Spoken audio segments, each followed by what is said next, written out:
사랑의 하나님 아버지, 이 아침 주님께 드린 오늘의 찬양이 우리 마음의 깊은 고백이 되게 하시니 감사합니다.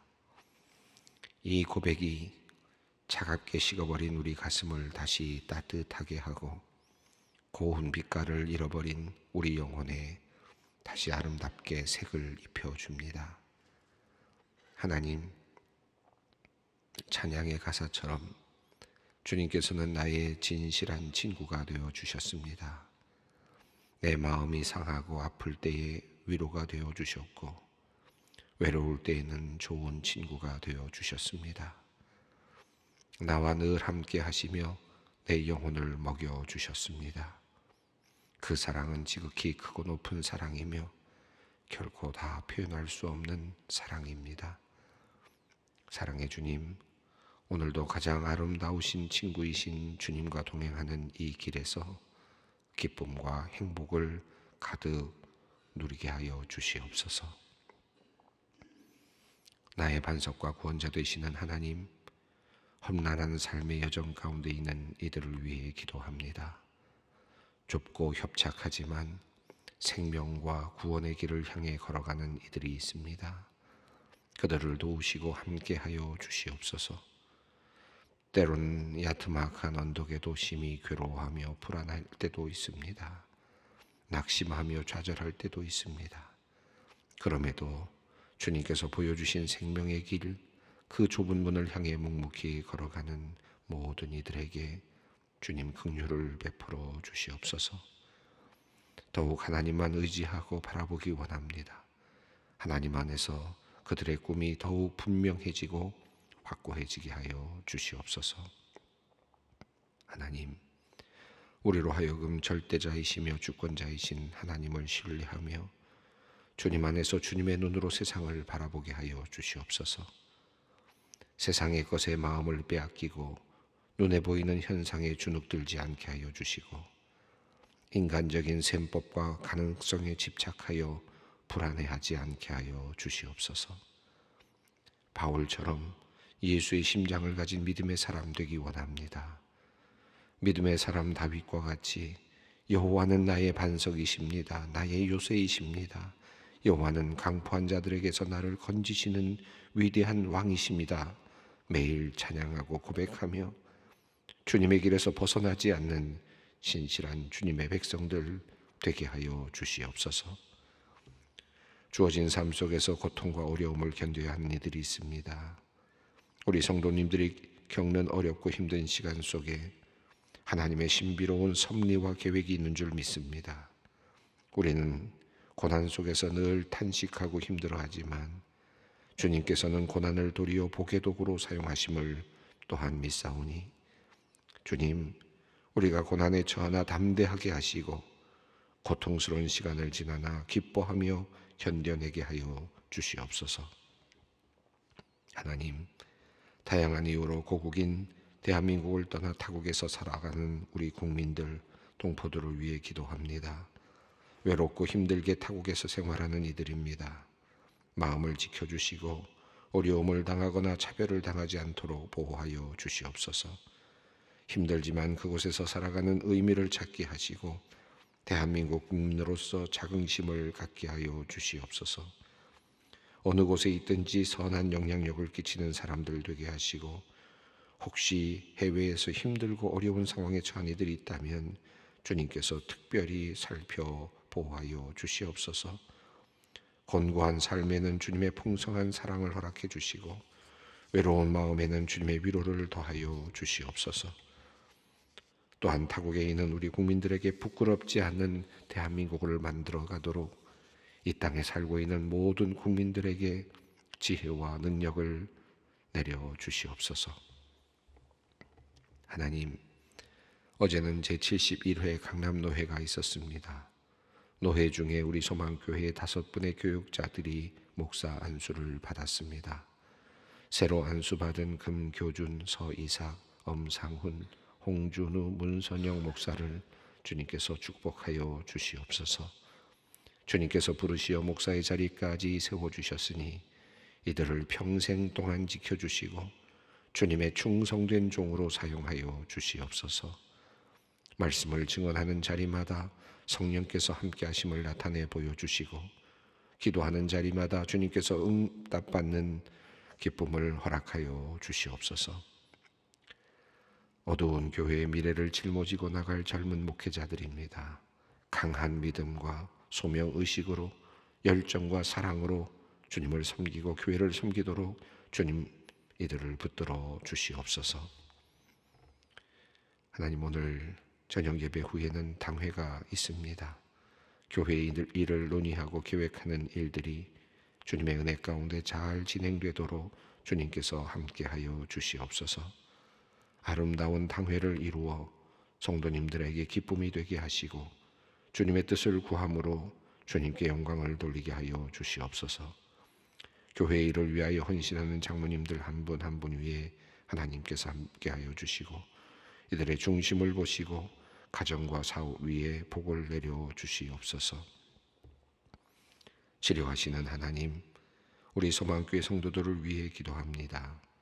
간, 농양과 담낭의 염증, 그리고 폐혈증으로 치료 중에 계신 권사님을 위해 기도합니다. 그간 여러 질병 가운데서도 주님의 은혜로 견딜 수 있었습니다. 이제 다시 힘든 시간을 보내며 주님의 은총을 구합니다. 감염된 부위가 속히 회복되어 염증 수치가 낮아지고 정상으로 돌아오게 하여 주시옵소서. 몸 구석구석에 퍼져 있는 감염된 세균들이 깨끗하게 소멸되게 하시고, 투여되는 모든 약물들이 효과가 있게 하여 주시옵소서. 건강검진에서 뇌혈관이 많이 막혀 있다는 진단을 받은 권사님을 위해 기도합니다. 정천병력 같은 소식에 마음이 많이 불안하고 두렵지만 이 또한 하나님의 은혜임을 알고 주님만을 바라봅니다. 몰랐다면 더 위험했을 텐데 문제 있음을 알게 하시고 대비하게 하셨으니 이 또한 하나님의 은혜입니다. 주님께서 은혜를 더하시어 아무 문제 없게 하시고 건강한 삶을 계속 이어가게 하여 주시옵소서.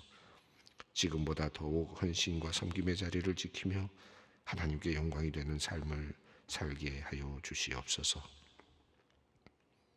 길과 진리, 생명 되시는 하나님, 오늘도 말씀 앞으로 나아갑니다. 어두운 세상 가운데서도 저희가 걸어갈 길을 밝히 보여주시옵소서. 주시는 말씀 통해 그동안 깨닫지 못한 진리를 깨닫게 하시고 모든 걸 소생케 하시는 말씀의 충만한 생명력을 맛보게 하여 주시옵소서. 오늘도 은혜를 베푸실 주님께 감사를 드립니다. 우리 주 예수 그리스도의 이름으로 기도 올리옵나이다. 아멘.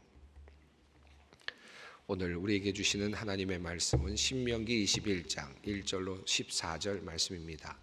신명기 21장 1절로 14절 말씀 함께 봉독하겠습니다. 내 하나님 여호와께서 내게 주어 차지하게 하신 땅에서 피살된 시체가 들에 엎드러진 것을 발견하고 그 죽인 자가 누구인지 알지 못하거든 너희의 장로들과 재판장들은 나가서 그 피살된 곳의 사방에 있는 성읍의 원근을 잴 것이요 그 피살된 곳에서 제일 가까운 성읍 장로들이 그 성읍에서 아직 부리지 아니하고 멍에를 매지 아니한 암송아지를 취하여 그 성읍의 장로들이 물이 항상 흐르고 갈지도 않고 씨를 뿌린 일도 없는 골짜기로 그 송아지를 끌고 가서 그 골짜기에서 그 송아지의 목을 꺾을 것이요 레위 자손 제사장들도 그리로 갈지니 그들은 내 하나님 여호와께서 택하사 자기를 섬기게 하시며 또 여호와의 이름대로 축복하게 하신 자라. 모든 소송과 모든 투쟁이 그들의 말대로 판결될 것이니라. 그 피살된 곳에서 제일 가까운 성읍의 모든 장로들은 그 골짜기에서 목을 꺾은 암송아지 위에 손을 씻으며 말하기를 우리의 손이 이 피를 흘리지 아니하였고 우리의 눈이 이것을 보지도 못하였나이다. 여호와여 주께서 속량하신 주의 백성 이스라엘을 사하시고 무죄한 피를 주의 백성 이스라엘 중에 머물러 두지 마옵소서 하면 그 피 흘린 죄가 사함을 받으리니 너는 이와 같이 여호와께서 보시기에 정직한 일을 행하여 무죄한 자의 피를 흘린 죄를 너희 중에서 제하할지니라. 내가 나가서 적군과 싸울 때에 내 하나님 여호와께서 그들을 내 손에 넘기심으로 내가 그들을 사로잡은 후에 내가 만일 그 포로 중에 아리따운 여자를 보고 그에게 연연하여 아내를 삼고자 하거든 그를 내 집으로 데려갈 것이요 그는 그 머리를 밀고 손톱을 베고 또 포로의 의복을 벗고 내 집에 살며 그 부모를 위하여 한 달 동안 애곡한 후에 내가 그에게로 들어가서 그의 남편이 되고 그는 내 아내가 될 것이요 그 후에 내가 그를 기뻐하지 아니하거든 그의 마음대로 가게 하고 결코 돈을 받고 팔지 말라. 내가 그를 욕보였은즉 종으로 여기지 말지니라.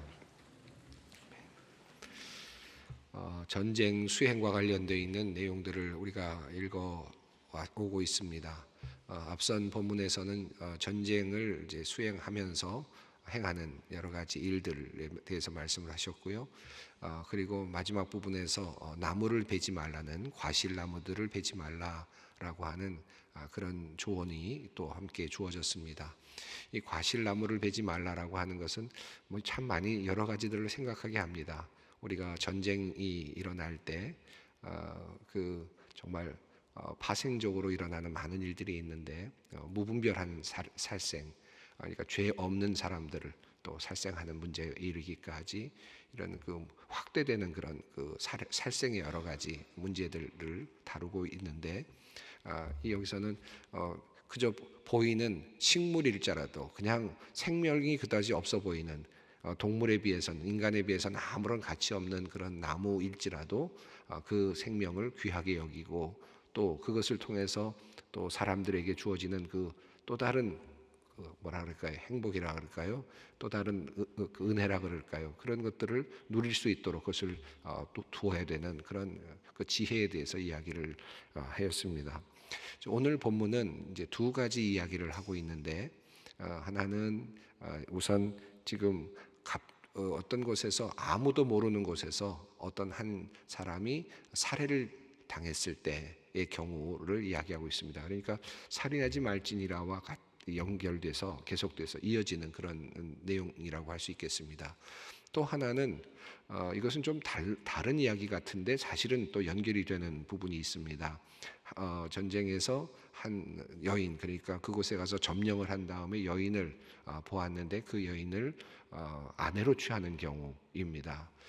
이것은 그 뒤에 나오는 가늠하지 말지니라라고 하는 그런 것과 그 말씀과도 연결이 되면서 동시에 전쟁 수행이라고 하는 전쟁의 그 하나의 그 컨텍스트라고 하는 배경 안에서 이 본문이 쓰여져 있기 때문에 또 뒤에 나오는 그런 내용들도 계속해서 전쟁과 관련되어 있기 때문에 계속해서 지금 전쟁하고도 연결이 되어 있는 살인하지 말지니라라고 하는 것과 연결되어서 지금 이야기가 여전히 전개되고 있음을 우리가 확인할 수 있습니다.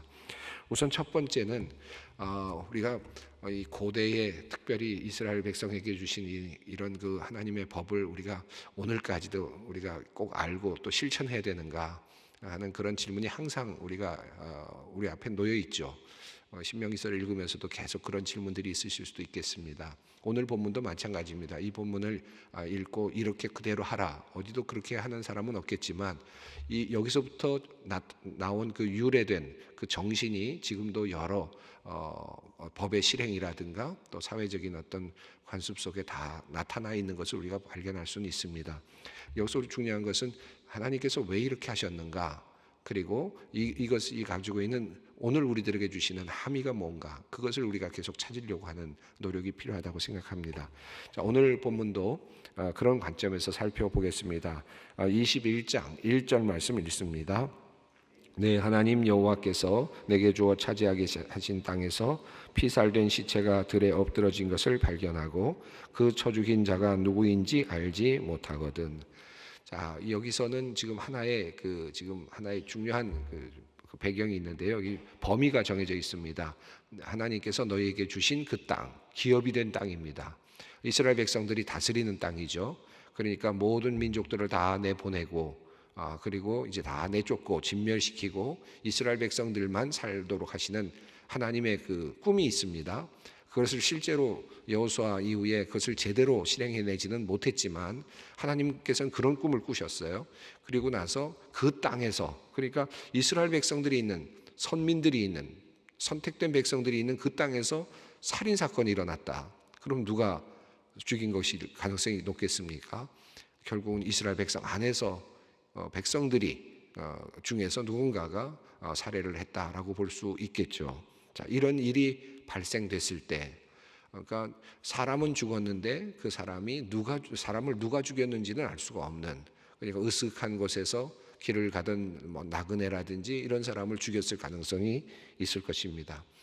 우리가 지금은 마음대로 여행을 하고는 있고 또 편안한 마음으로 여행을 하는데, 그러나 지금도 사실 여러 나라는, 어떤 나라는 치안이 불안해서 그렇게 쉽게 마음대로 이렇게 다닐 수 없는 나라들도 많이 있죠. 그러나 과거에는 정말 CCTV도 없고 아무것도 없기 때문에 으슥한 곳에서 사람들을 죽이는 일들이 참 비일비재했고, 특별히 나그네 같은 경우는 완전한 약자라고 할 수밖에 없었습니다.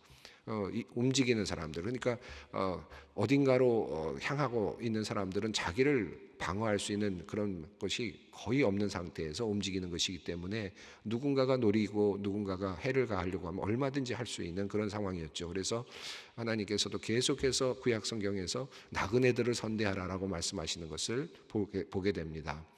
지금 여기서도 누군가, 어떤 사람이 지금 살해를 당했는데 나그네일 수도 있고, 나그네일 있을 가능성이 굉장히 높겠죠. 그 나그네가 가지고 있었던 물건이라든가 이런 것들을 뺏고자 하는 그런 어떤 사람들의 그런 의도가 있었을 수 있습니다. 아니면은 어떤 관계의 문제 또는 어떤 여러 가지 그런 문제들이 있을 수 있었을 것입니다. 어쨌든 누가 죽였는지를 모르는 상황이 되었다 라고 하는 것입니다. 그랬을 때 어떻게 하는지 2절 말씀 있습니다. 너희의 장로들과 재판장들은 나가서 그 피살된 곳의 사방에 있는 성읍의 원근을 잴 것이요. 장로들과 재판장들이 나가서 무엇을 하느냐 하면 어디가 이 지점에서부터 가장 가까운 성읍인가를 재라는 겁니다. 그래서 가장 가까운 성읍을 일단 하나 정하라는 것이죠. 그런 다음에 어떻게 하는지 3절을 읽습니다. 그 피살된 곳에서 제일 가까운 성읍의 장로들이 그 성읍에서 아직 부리지 아니하고 멍에를 매지 아니한 암송아지를 취하여, 여기서는 이제 살해된 사람에 대한 그 문제가 생겼을 때 그를 살해한 사람을 찾을 수는 없잖아요. 어떤 방법이 없으니까 가장 가까운 성읍에 있는 장로들이 그 성읍에서 암송아지를 하나를 취해서 이제 그것을 가지고 하나님께 제사를 드리고 그것을 속죄하라는 그런 의미입니다. 왜 가장 가까운 곳일까 생각해 봅니다. 아무래도 그 사람을 죽일 수 있는 가능성이 제일 높은, 그 안에 있는 백성들이 아마 그 사람을 죽였을 수 있는 가능성이 제일 높다라고도 볼 수 있겠죠. 자, 그런 여러 가지 개연성이 있겠지만 어쨌든 하나님께서는 지금 이러한 것에 대한 문제를 해결하는 방식으로 이렇게 말씀을 하십니다. 자, 4절 말씀을 읽습니다. 그 성읍의 장로들이 물이 항상 흐르고 갈지도 않고 씨를 뿌린 일도 없는 골짜기로 그 송아지를 끌고 가서 그 골짜기에서 그 송아지의 목을 꺾을 것이요. 여기 보면 물이 흐르고 갈지도 않고 씨를 뿌린 일도 없는 골짜기, 이 말씀은 사람의 인적이 닿지 않았던 골짜기를 의미합니다. 자, 그런 곳까지 데리고 암송아지를 데리고 가라. 왜 이런 명령을 내리셨을까요? 그 사람의 인적이 아무것도 닿지 않았던 그곳까지 가서 왜 암송아지를 그곳까지 끌고 가라고 그랬을까요? 저는 이런 생각이 듭니다. 그가 죽는 바로 그 자리, 그 살해된 사람이 죽었던 그 자리가 어떤 자리였겠습니까? 아마도 나를 도울 사람이 아무도 없다. 아마 그런 그 느낌으로 아마 죽을 수밖에 없었겠죠. 그러니까 으슥한 골목, 또 사람들이 안 보이는 곳, 그곳에서 범행이 일어났죠. 자, 그것을 하나님께서는 다시 되돌리는 거죠. 되돌려서 그 자리로 가는 겁니다. 그 사람이 겪었을 바로 그 자리, 고통의 자리, 그가 죽어가면서 느꼈을 아무도 없는, 아무도 도와주지 않는 것 같이 느껴지는 바로 그 자리까지 가게 하시는 거죠. 그래서 그곳에 암송아지를 이제 끌고 가라고 하시는 겁니다. 저는 그런 생각이 들었어요. 이 내용은 창세기 4장에서부터 구약에서 계속해서 흘러나오는 중요한 그 이슈이기도 합니다. 가인과 아벨의 이야기에서 아벨이 죽지 않습니까? 죽은 다음에 하나님께서 뭐라고 하십니까? 땅에서부터 아우의 핏소리가 나에게 호소한다라는 말씀을 하시죠. 자, 그러니까 그가 죽은 그 자리에서 피가 땅에 스쳤을 때 아우의 핏소리가 땅에서부터 호소한다. 하나님은 그걸 들으신다라고 하는 것이죠. 사람은 사라졌고 모든 것이 사라졌지만 그가 흘린 그 피의 소리를 하나님이 들으신다라고 하는 것입니다. 그렇기 때문에 죽은 사람은 그냥 죽은 것이 아니라 그 핏소리가 그 원한이라 그럴까 그 아픔이 하나님 앞에 소리로 들려지기 때문에 이 문제를 해결해야 되는 것이죠. 이것이 지금 구약 성경이 지금 말해주고 있는, 특별히 모세를 통해서 지금 이스라엘 백성들에게 말씀하시는 내용입니다. 그래서 이것을 해결하는 방법을 하나님께서 말씀을 하십니다. 암송아지 하나를 끌고 갔습니다. 그리고 나서 그 다음에 그곳에서 목을 꺾으라, 송아지의 목을 꺾어라라고 합니다. 6절 한번 보시기 바랍니다. 그 피살된 곳에서 제일 가까운 성읍의 모든 장로들은 그 골짜기에서 목을 꺾은 암송아지 위에 손을 씻으며, 손을 씻으라. 그 고대 근동에서 계속해서 손을 씻는다고 해서 이제 우리의 죄가 아니다라는 것을 의미하는 것이죠. 빌라도가 물로 손을 씻었다라고 하는 내용도 나오지만 여기서 물로 씻든지 또는 피로 손을 씻든지 내가 우리의 죄가 아니다라고 하는 것을 의미합니다. 자, 말하기를 7절 말씀 읽습니다. 말하기를 우리 손이 이 피를 흘리지 아니하였고 우리의 눈이 이것을 보지도 못하였나이다. 우리의 죄가 아닙니다라고 그렇게 이야기를 하라는 것이죠. 자, 그러면 8절 말씀 읽습니다. 여호와여, 주께서 속량하신 주의 백성 이스라엘을 사하시고 무죄한 피를 주의 백성 이스라엘 중에 머물러 두지 마옵소서 하면 그 흘린 피의 죄가 사함을 받으리니. 그러니까 7절과 8절은 하나로 묶을 수 있는데, 우리가 피를 흘리지 않았고 우리가 보지도 못했습니다. 그러면서 주님께서 이스라엘을 사하시고 무죄한 피를 주의 백성 이스라엘에게 머물러 두지 마십시오. 우리에게 책임이 없습니다 라고 하나님께 말씀을 드리면, 그리고 피로 손을 씻으면 그 피가 죄를 사하여 줄 것이다. 그 죄, 그 살해의 그 살인 사건과 관련된 그 죄를 하나님께서 사해 주실 것이다 라고 하는 말씀이죠. 9절 말씀 읽습니다. 너는 이와 같이 여호와께서 보시기에 정직한 일을 행하여 무죄한 자의 피를 흘린 죄를 너희 중에서 제할지니라. 이것을 정직한 일이다 이렇게 번역을 했습니다. 정직하다, 바르다라고 하는, 하나님 눈에 바르다, 이렇게 해야 모든 것이 다 맞아떨어진다.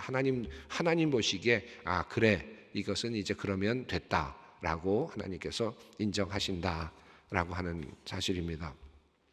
사람이 죽었습니다. 사람이 죽었는데 하나님께서는 그 사람이 죽은 것을 그냥 내버려 두지 아니하시고 암송아지를 또 죽이십니다. 그렇죠? 암송아지를 죽이라고 하시는 거죠. 어찌 보면 암송아지는 너무나 억울하죠. 나도 모르는 사이에 누군가 죽었는데 자기는 끌려가서 그 자리에서 똑같은, 아무도 없었던 바로 그 자리로 다시 끌려가서 대신 또다시 그 죽음의 자리에 들어가서 그 죽음을 경험하는 것 아니겠습니까? 그리고 나서 하나님께서는 그것이 옳다.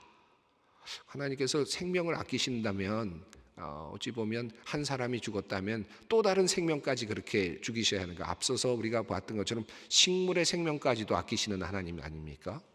식물의 생명까지도 아끼시는 하나님께서 왜 이렇게 하시는가? 이게 참 하나님의 법칙이다. 이 인간의 그 생명이 억울하게 죽은 것에 대한 것은 반드시 죽음에 대한 보상이 있다. 하나님께서는 그 사실을 이 말씀 속에서 담아두고 계십니다. 이거는 이제 먼 훗날 우리가 이 모든 이 속죄적인 이런 그 행위들, 하나님께서 이렇게 말씀하신 이 모든 행위들을 이제 나중에 우리가 쭉 되짚어 보면 결국은 예수 그리스도까지 연결이 되지 않습니까? 이 모든 죄들, 우리가 알고 지은 죄들, 모르고 지은 죄들, 여기서는 우리가 보면 모르고 지은 죄에 해당될 수도 있겠죠. 우리는 모릅니다. 그런데 살인 사건은 일어났습니다. 누군가 했겠죠. 또 때로는 우리는 모릅니다라고 말할 수 있는 그런 일들이 참 많은데, 그 모르는 죄까지도 결국 하나님은 보상을 요구하셨고 그리고 속죄를 요구하셨다. 그 자리에 누가 계십니까? 예수 그리스도께서 계신다. 우리는 이 신약 성경을 관통하는 이 말씀을 통해서 이 말씀의 의미를 조금 더 분명하게 깨달을 수 있죠. 원인도 알 수 없고 아무것도 알 수 없는 죄, 그것 때문에 일어나는 우리들의 문제들, 인간이 갖고 있는 문제들, 이 모든 문제들까지도 예수 그리스도께서 우리를 위하여 피를 흘리심으로써 속죄하셨다라고 하는 사실을 이 본문 말씀을 통해서 한번 다시 생각해 볼 수 있겠습니다. 자, 두 번째 또 다른 케이스가 나오는데 그것은 이제 10절 이후에 나옵니다. 전쟁에 나가서 한 아름다운 여인을 발견했습니다.